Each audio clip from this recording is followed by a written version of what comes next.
മുൻകൂർ അനുമതി തേടാതെയുള്ള പാറ്റകളുടെ പ്രതിഷേധത്തിൽ ഡൽഹി പോലീസിലെ നടപടികൾ ശക്തമാവുകയാണ്. ഡൽഹി പോലീസിലെ ഉന്നത ഉദ്യോഗസ്ഥർ യോഗം ചേരും. ഇന്റലിജൻസ് വിവരത്തിന്റെ അടിസ്ഥാനത്തിലാണ് തുടർ നടപടികളും സ്വീകരിക്കുക. ഇതുവരെയും കോക്രോച്ച് ജനതാ പാർട്ടി പ്രതിഷേധത്തിന് അനുമതി തേടിയിട്ടില്ല. കൂടുതൽ വിവരങ്ങളുമായി ഡൽഹിയിൽ നിന്നും ആദർശ് ചേരുന്നുണ്ട്. ആദർശ്, എന്തായാലും അനുമതി തേടാതെ അവർ എന്ത് പ്രതിഷേധമാണ് നടത്തുക എന്നുള്ളൊരു ചോദ്യം ബാക്കിയാവുകയാണ്. പോലീസും നടപടികൾ ഉടൻ സ്വീകരിക്കുമെന്ന് അറിയാൻ സാധിക്കുന്നു. എന്താണ് നിലവിലെ സാഹചര്യം?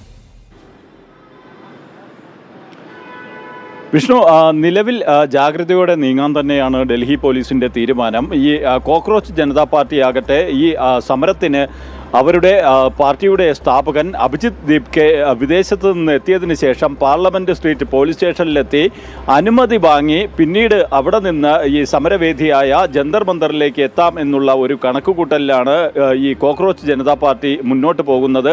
അതുകൊണ്ട് തന്നെയാണ് അവർ ഇതുവരെയും അനുമതി തേടാത്തത്. ഇതിനെ ബോധപൂർവം ഒരു സംഘർഷമുണ്ടാക്കുവാനുള്ള ശ്രമമായിട്ടാണ് ഡൽഹി പോലീസ് കാണുന്നത്. അതുകൊണ്ട് തന്നെയാണ് സ്ഥിതി വിലയിരുത്തുന്നതിനായി ഡൽഹി പോലീസിലെ ഉന്നത ഉദ്യോഗസ്ഥർ ആശയവിനിമയം നടത്തുകയും അവർ ഇന്റലിജൻസ് റിപ്പോർട്ടുകൾ അടക്കം പരിശോധിച്ചുകൊണ്ട് ഈ വിഷയത്തിൽ കരുതലോടെ മുന്നോട്ട് പോകുന്നതിനുള്ള തീരുമാനമെടുക്കുകയും ചെയ്തത്. ഒരു നിശ്ചിത സംഖ്യയിൽ ഉള്ള പ്രവർത്തകർ അതുമല്ലെങ്കിൽ പ്രതിഷേധക്കാരാണ് എത്തുന്നതെങ്കിൽ അത്തരം പ്രതിഷേധത്തിന് അനുമതി നൽകാം എന്നാണ് പോലീസിൻ്റെ നിലപാട്. എന്നാൽ നിശ്ചിത സംഖ്യയിൽ കൂടുതലായ പ്രതിഷേധക്കാർ എത്തുകയാണെങ്കിൽ അത് തടയണം എന്നുള്ള ഒരു അഭിപ്രായമാണ് പോലീസിനുള്ളത്. എന്തായാലും നിലവിലെ സാഹചര്യത്തിൽ ഇതുമായി ബന്ധപ്പെട്ട് സുപ്രീം കോടതിയുടെ ഉൾപ്പെടെയുള്ള മാർഗനിർദ്ദേശങ്ങൾ, കാരണം ജന്തർ മന്ദറിലെ പ്രതിഷേധത്തിനായി നേരത്തെ തന്നെ സുപ്രീം കോടതി ചില മാർഗനിർദ്ദേശങ്ങൾ പുറപ്പെടുവിച്ചിരുന്നു.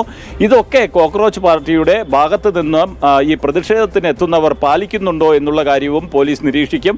കർശന നടപടികളിലേക്ക് ആവശ്യമാണെങ്കിൽ ഡൽഹി പോലീസ് കടക്കുന്നതിനുള്ള സാധ്യതയുണ്ട്.